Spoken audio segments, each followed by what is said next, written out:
అలాంటి సందర్భాల్లో ఆ తల్లి ఎన్ని అవమానాలు నిందలు పడిందో ఆ దేవుడికి తెలియాలి. అమ్మది నాది కూడా యూట్యూబ్లో పెట్టాను సాక్ష్యం.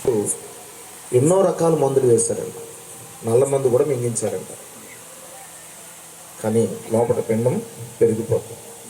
139వ కీర్తన 13, 16, ఇర్మియా అధ్యాయం మొట్టమొదటి అధ్యాయం 4వ వచనం. నాకు దేవుణ్ణి తెలుసుకున్నాక బైబిల్ గ్రంథం నాకు చదువు రాదండి, 8వ తరగతి వరకు చదువుకున్నాను.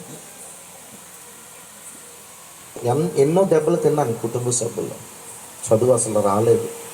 కానీ దేవుడే నాకు జైల్లో చదువు నేర్పించారు. దేవుడికి స్తోత్రం చెప్పండి. ఈరోజు బైబిల్ గ్రంథం ఓపెన్ చేయండి, కానీ రిఫరెన్స్ ఎవరైనా రాసుకోవాల్సిన వాళ్ళు రాసుకోండి.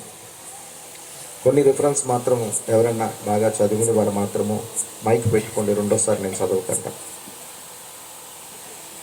చెవిగలవాడు వినడుగా, కానీ మత్తయి సువార్త 13:9 ప్రకారం